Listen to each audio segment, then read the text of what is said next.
Okay, Boomer. This time on Poll Hub, our three Boomer hosts are talking with Gen X Washington Post columnist Philip Bump about his new book, which is all about, let me check my notes here, boomers. What hath the baby boom generation wrought in America? Our culture, our economy, our way of life? We have plenty of questions for this youngster. Okay, Boomer. And we have saved the sweetest bit for last. Lee's fun fact is so tasty, I can't wait, but I'll have to. So will you? Stick around. Let's get to it.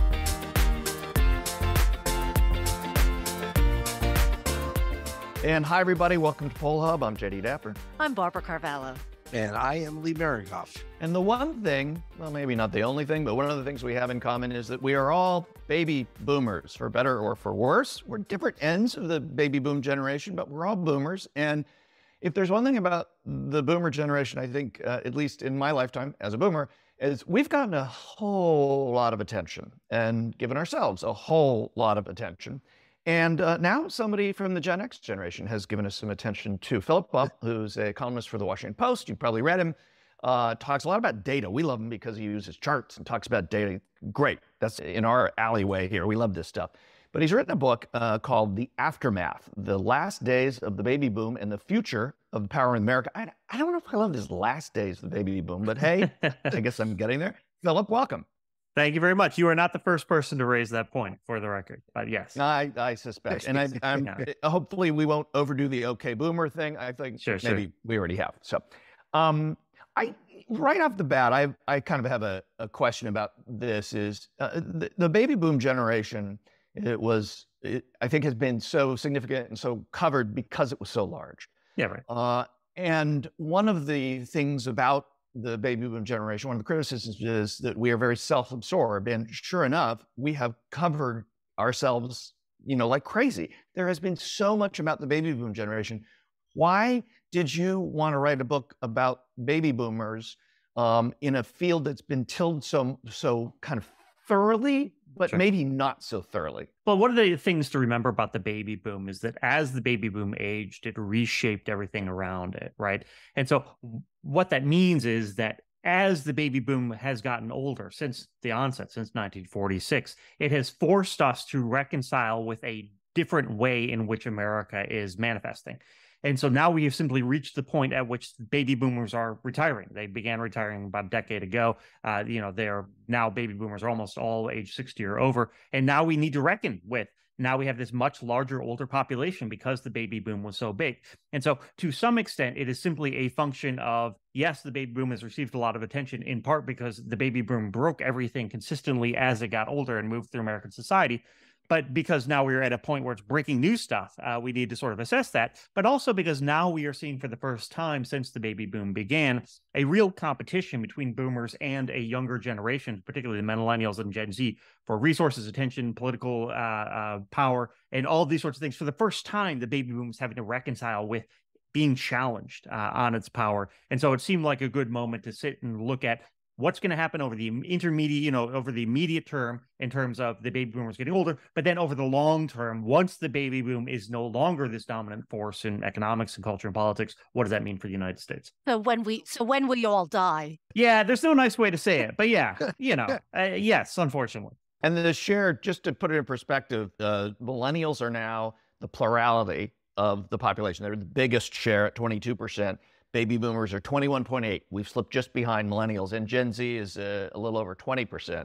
So the fading has begun. But, it's very important to point out, it all depends on how you draw those generational boundaries. The baby boom generation is the only one the Census Bureau recognized as a real generation simply by virtue of the number of births that occurred.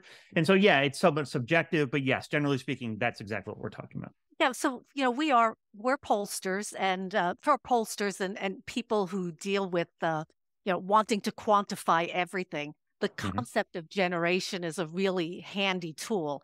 Absolutely. But is there really such a thing as these generational commonalities and experiences?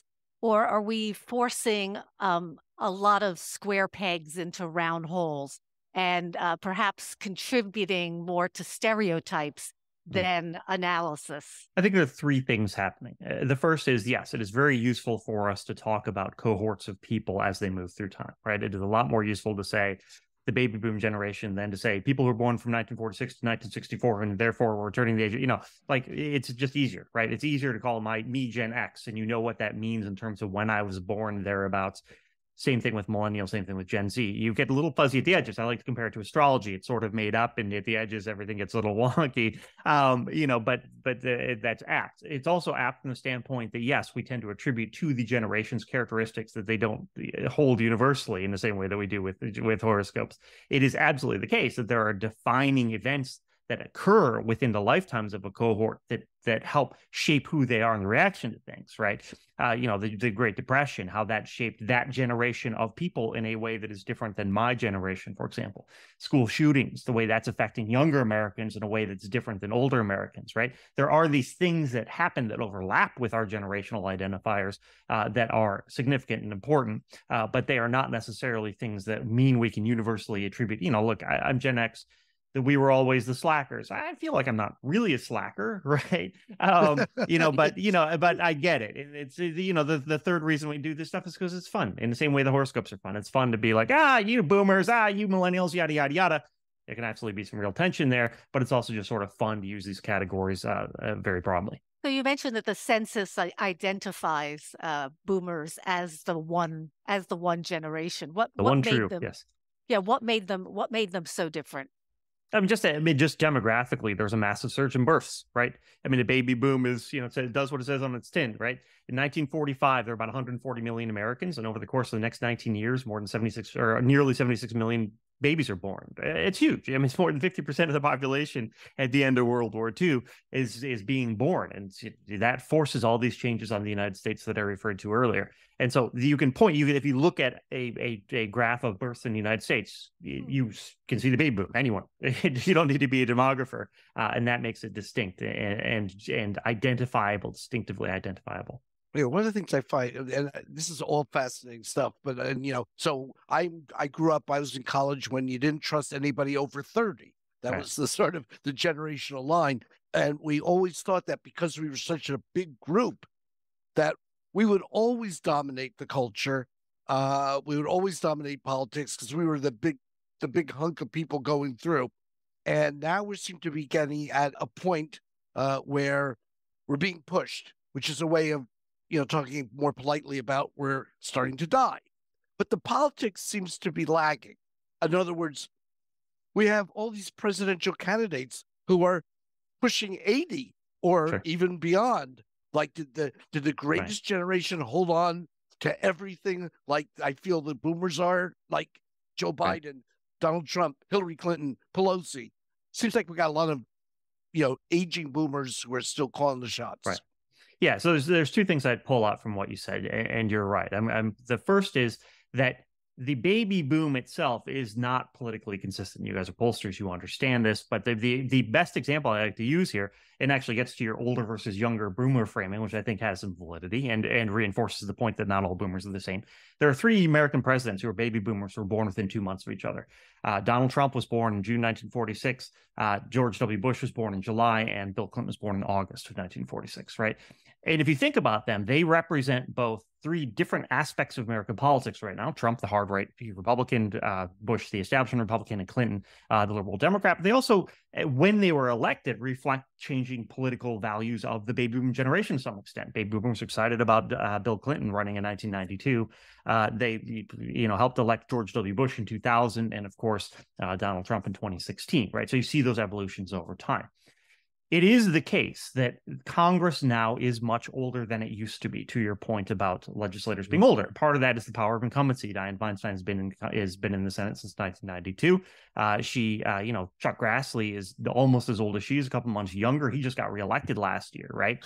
One of the ways to think about this is when we talk about the political power of baby boomers, which I think is a real thing, even if they don't share partisan identity. When we talk about the political power of baby boomers, one of the ways in which that's manifested is simply by virtue of this scale. So you have the Senate, it's a group of only 100 people that rewards the power of incumbency. So if you have, even if people consistently retired at the age of 65. Didn't, that, but over time, even if it had been consistently the case that 50% of people retired at the age of 65, because you have so many baby boomers, it just means there's going to be more people sticking around and filling those jobs, those occupations, right? And so one of the things we see in the Senate is it is disproportionately the case, because incumbency, you're only up for your job every 6 years, that it rewards sticking around for a variety of reasons, that it's more sharply noticeable there. But one thing that has happened with the age of Congress over time, particularly in recent years, is it started to trend back down. For years, it sort of tracked up. The average age of Congress tracked up with the age of the baby boom. It started to tick back down recently, which again shows the power of this younger generation. And there's a lot of new, younger, I think, millennial folks who just got sworn in. There's a few. I wouldn't say a lot, but a few, yeah. One of the things that I found interesting about your book is you're, hope I don't offend you, you're kind of a data geek like we are. Maybe you're not, but you kind of seem like you are. I love the fact that instead of this book, is that okay? Yeah, sure. Instead of being a data book, this is a book that puts humanity into the data, and you went and talked to people, you went to the villages and stuff like that. But I love that you found maybe the first baby boomer, a woman born on January 1st, 1946. What did you learn about the baby boomers and all of that we have done from going beyond just looking at the numbers and actually talking to people? Yeah, so I can't take credit for identifying Kathleen Kirschling as the first baby boomer. This book is, in ways that probably not a lot of people recognize, but it is sort of a follow-up to a 1980 book called Great Expectations by Landon Jones, who was a well-known journalist at the time. He actually identified Kathleen Kirschling as the first baby boomer in that book. As such, it was interesting to go back and talk to her, in part because now she's self-aware of that identity and sort of internalized it. And so I got to talk to her after she had these decades of existence as the first baby boomer, which really was instructive, because it was a way of talking to a baby boomer about the baby boom, cognizant of the way that the baby boom has this overwhelming grip on American society. And so it really helped me understand both the ways in which the baby boom manifests differently, among different people, but also just reinforced a lot of the, it's easy to fall into the stereotype trap, as we just discussed, but really reinforced the ways in which the baby boom was exceptional, that we have this person who is identified as this thing and has been aware of it for several decades and can talk to it and about it in a meta sense, was very, very fitting. It seems like also this is the story.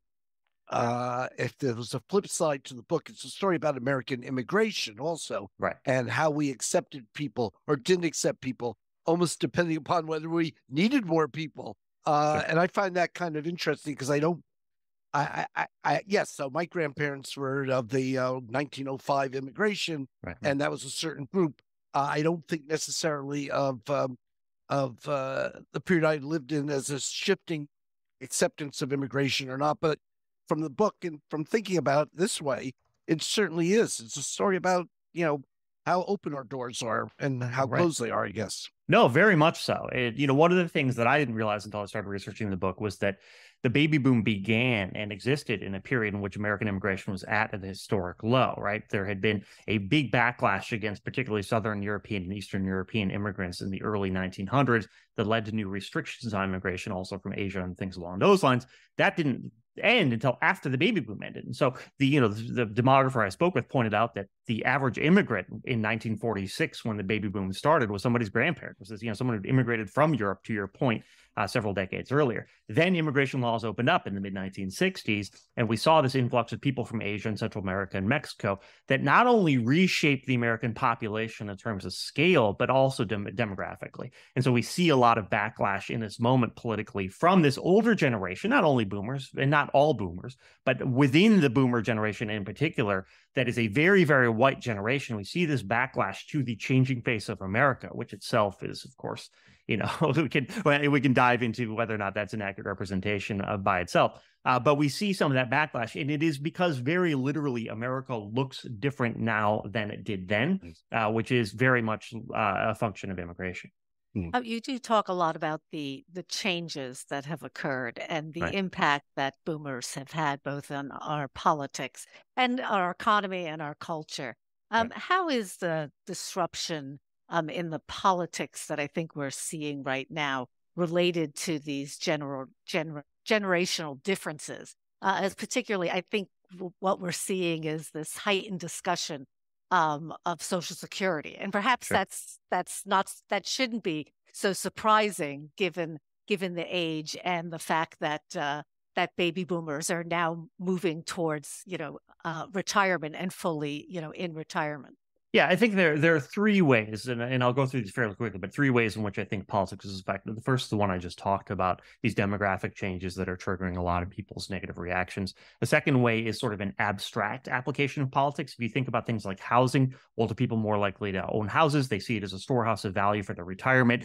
When there is a proposition on a local measure to build an apartment building or expand housing, they tend to be against it because they see that as tamping down on their the value of their homes, and therefore that limits the availability of housing. So that's sort of because there are a lot of baby boomers who own a lot of houses and are making a lot of those sorts of decisions, that has a large political effect on housing availability for younger Americans. And so that's a way in which boomer power manifests, political power manifests in a way that harms younger generations, that isn't necessarily about politics, partisan politics, such as it is. But yes, you're right. So again, when we talk about the baby boom, we talk about how over the course of the existence of the baby boom, as they have aged, they have broken American systems. And so one of the things that's happening now is baby boomers, when they're working, poured a ton of money into things like the Social Security Trust Fund, and now that they are retiring, are drawing down that money. And so we see the very rapid depletion of the trust fund. We see that depletion being affected by the fact that people are living longer than they used to, and other factors that perhaps weren't accounted for at the front end. And so now this becomes a very salient political debate because the baby boom is older, because all these people are retiring. What are we going to do in order to protect Social Security for folks? Now, this is a very complicated, nuanced subject, but it's fascinating to watch that the Republican Party, which for years was very much like, we got to rethink this, we shouldn't be, these programs are too big, this is entitlement spending. Now, a third of Republicans are age 65 or over, more than half are over the age of 50. There's not a lot of appetite in the Republican Party anymore to cut these programs that are benefiting them directly. And so now you see the Republican Party having that Biden is very effectively using this as a wedge issue. Republicans want to cut these things, and it used to be Republicans would be like, heck yeah, let's do it, right? And now they're like, no, don't worry, guys, we're not going to do that. And he really puts them on the defensive simply because of the demographic change in the party. I think the Joe Biden attack and the persistence on that is fascinating because it, like, as you say, it's got a wedge issue here, and it reflects just this changing population and the composition of the parties. You can't lose the younger vote and lose the older vote and expect to win many elections. So it's fascinating. When you think about Social Security and the challenges, is there and the changes in the population? So already millennials and Gen X are, if not a majority, very close to a majority of the population, not the voting age population yet, but that's going to happen. Does that spell some sort of a generational conflict, do you think, over Medicare and Social Security, which are the two giant, entitlement programs that are in financial difficulty, and that is largely because of boomers? Yeah, I think that the way in which this manifests is less about younger people having a different approach to that spending than older people do. Younger people tend to be more liberal. That manifests more in things like climate change and gun laws and LGBTQ issues than it does in government spending. But they do tend to be more liberal. And so I suspect there's not a big push among younger people to try and cut those programs. There is, however, a competition for resources that didn't used to exist, right? Gen X, I always get feedback from people. You guys didn't talk about Gen X. The reason why is because Gen X isn't very large. And so we never really effectively competed against the baby boom. We just sort of, we sort of picked up their crumbs as we trailed along beside them, right? Sorry about that. Sorry. Yeah, it's fine. I've gotten used to it. But that's not the case with millennials, Gen X, or Gen Z. And so what we see now in this moment is we see people who are being asked, there's a limited pool of resources at the government level, federal, state, local. What are we spending that on? And there's a very real need to spend it on seniors because the senior population is ballooning, right? But there's also a very real need to spend it on young people and things like childcare and schools and, elementary education and pre-K programs.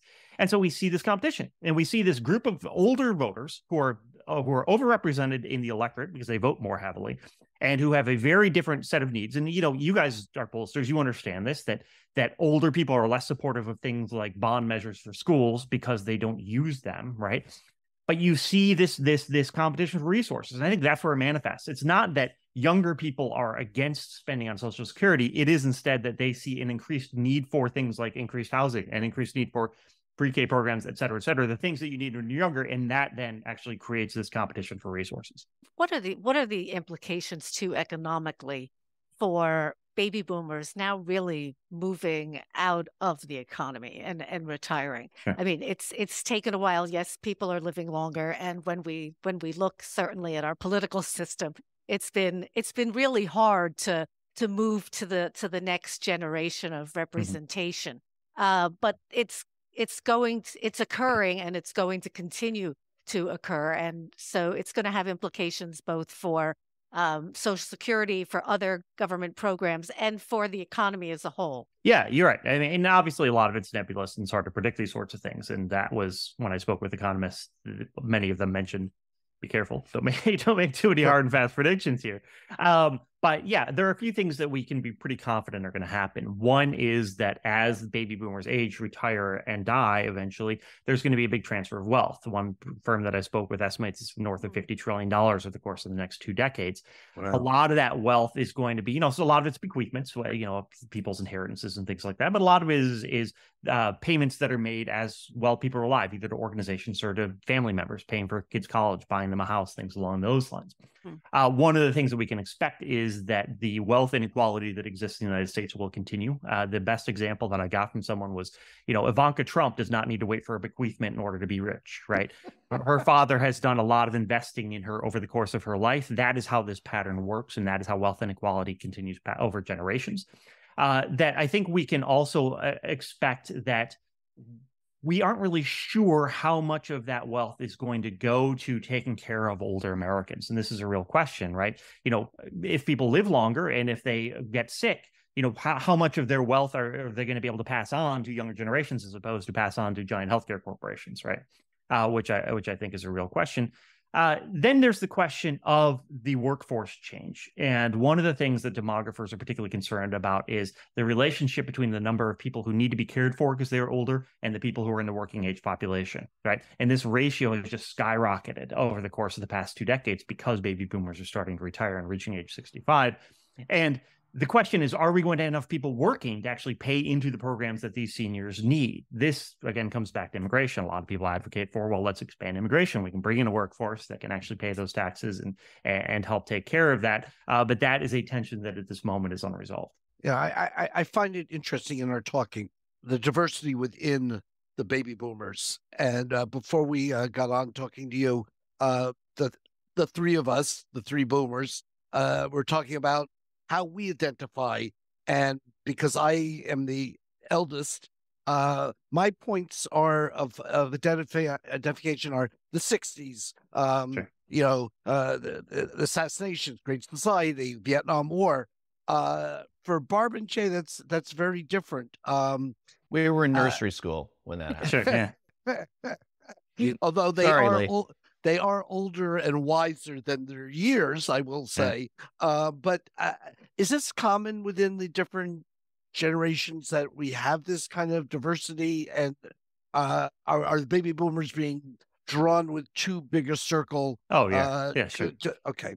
Yeah, no, absolutely there, right. I mean, this goes back to our stereotyping thing, but you raised 2 interesting issues here. The first is that there have been 4 baby boomer presidents. I mentioned 3 of them earlier, Trump, Bush, and Clinton. The 4th is not, as people expect, Joe Biden, but instead Barack Obama. Barack Obama was born in the 1960s, right? And he's very different than Bill Clinton and those other presidents, right? There is a gap. We're talking about 19 years, right? Where the baby boomers, some baby boomers had kids who were baby boomers, right? Like, this is not, these are not hard and fast lines that are drawn here. And then I said I had another point. I forget what it is at the moment. So starting to seem like a boomer, forgetting what you were going to say. Yeah, I am Gen X. We're getting up there too, man. I get it. Yeah. Well, what were you going to say? I just remembered. Okay. The other thing that you mentioned, yeah, there it is. My memory kicking in. But you mentioned the fact that there's a diversity in the baby boom generation. One of the things that's really fascinating about the baby boom is that the baby boom continued to grow until the year 2000, even though the births ended in 1964 because of immigration. And so what happened over time is the baby boom generation actually got more diverse. It got more demographically diverse because you had all these immigrants coming in who were baby boomers, even though they were born outside the United States. So to the point, I always like to raise that because it's sort of counterintuitive. Sorry. Yeah, and after all your research and chatting with all these folks, the legacy of the baby boom generation? Yeah, I mean, really, the legacy is, and this answer always sounds like a cop-out, but I really think the legacy is that modern America is defined by the baby boom. What America is today is largely a function of the baby boom. There are obviously external international factors that come into play, but the United States of America had to adapt to this large population, and it did so. And that means economically, it means culturally, and it means politically, right? There are all these things that happened as the baby boom was getting older that forced a response that the fact that teenagers are seen as a giant target market, right? There was some of that before the baby boom, but really, grew under the baby boom, became a thing during the baby boom. The ways in which we look at, a lot of the stereotypes and expectations we have about American culture are things that are rooted in what happened with the baby boom, and those set the expectations. So really, that's the legacy. What America is today is a function of this giant, these tens of millions of people being born in the 1940s, 50s, and 60s. Yeah. Well, we have only scratched the surface of what you covered in your book, The Aftermath, The Last Days of the Baby Boom and the Future of Power in America. Philip Bump, Washington Post columnist and author. Thank you so much. This has been great, and I hope you don't take offense at us boomers, picking the brain of a Gen X person to find out more about us. Look, Very here's boomerish. Here's the thing. Pollsters always get a pass. Pollsters are some of the greatest people on earth, and so I'm always happy to play along. We love and that. I mean that Thanks. sincerely. I love No, I pollsters, know and you do. guys get a bad I rap. know you So, do. God bless. Thank you. Thank you very much. Well, this is a little bit of a reach in terms of a segue, but let's talk about from generations to an age-old debate. How's that? And this is involving chocolate. And certainly in the post-Valentine's Day period, there's a lot of recent history on the question of what do you think about your favorite kind of chocolate? In 2021, YouGov asked the question about which of the following is your favorite kind of chocolate. And the choices were, not surprisingly, milk chocolate, dark chocolate, and white chocolate. This has got to be a question that everybody has an opinion on. And the milk chocolate won out with a plurality at 49%, just short of a majority. Dark chocolate at 34%, white chocolate at 11%. Not much difference by men and women on this, but it's certainly indicative of if chocolate was being exchanged on Valentine's Day, you had to know where to go in terms of the different flavors, different types. So step up, kids. Save me here. What kind of what's your favorite? What's your I'm a favorite, dark Lee? chocolate fan. Absolutely. Okay. There's no comparison. Huh. Interesting. Barb? Is white chocolate even chocolate? I don't think so, but apparently it is. Oh, now you're getting definitional on me. Well, no, because actually white chocolate is my favorite chocolate if you're just going to have, plain chocolate. But I've always thought that it wasn't really considered a chocolate at all. And actually my favorite chocolate really depends upon what it's in. So, your favorite kind of chocolate is whatever kind of ice cream you have on hand that has right, chocolate in it. exactly. You knew I was going to bring this back to ice cream. Yes. So yes, I love dark chocolate in mint chip ice cream and chocolate chip ice cream, even on coconut. So dark chocolate goes really well with. But also, coconut. you like high quality chocolates. You also like low quality chocolate, which is kind of interesting. You'll eat any chocolate. No, my low quality chocolate actually isn't chocolate; it's Skittles. Jacob that's Dapper, not chocolate. you're not. You are the I'm least noshy on our panel here. So why don't you talk I about am. chocolate? But obsessed. I did notice you with that Godiva chocolate box that we got from one of our gracious friends for the holidays. That you actually are a fan. I ate a couple of that. Yeah, I'm not a big dessert person, and if I eat dessert, as you know, it's going to be like more around the berries and that kind of thing. But just chocolate and just dark chocolate, not absolutely to the most bitter, but pretty close. I love as a little. It's kind of like an not aperitif. What you have after dinner drink kind of thing. It's kind of like an after dinner drink, but it's chocolate. My mom. Are we going around the horn here and picking up other? But real quick, my mom, who died at 94, insisted that her doctor told her she could have 6 ounces of red wine every day, which we probably did. And she lived to 94, so who's going to argue with her? And 2 pieces of dark chocolate, and she had that every day I don't know, certainly from her 80s on, early 80s on, that was her end of dinner was 2 pieces of dark chocolate. So I've inherited heard that Wonderful. about dark chocolate, and I certainly have taken that to heart. Yeah. Yeah. But have some younger folks. We don't want to just hear from these boomers Boomers. in this segment. Athen, why don't you chime in? I don't know. I would say definitely dark chocolate. That's all my go-to.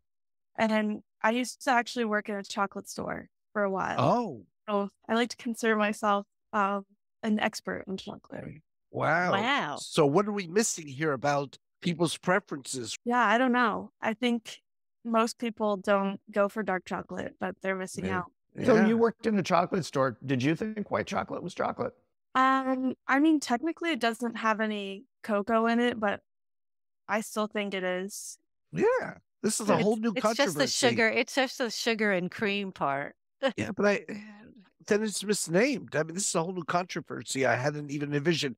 Emily, join into this. And in terms of where you line up on this heated debate over chocolate. I think I agree with Barbara that it kind of depends what it's in, or if it's a topping, or I prefer my chocolate mixed with peanut butter in that sense. But if I had to just pick chocolate, it would be dark chocolate. Wow. And Casey? Oddly enough, I have to go by percentages because above like the really bitter stuff, I can't handle, but everything else, good with me. Yeah. All right. I so- think chocolate is just really good to have around.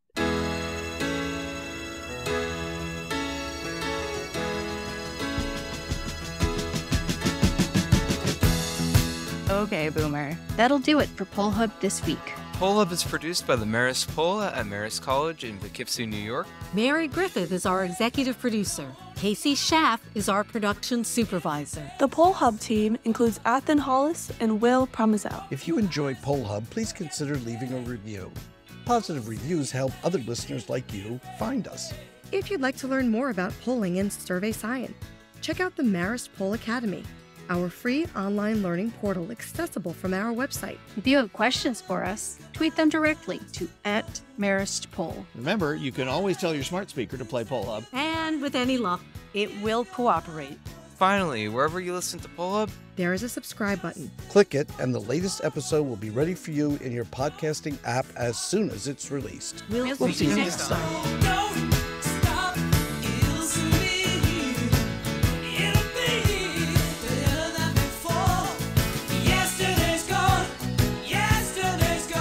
Okay, Boomer.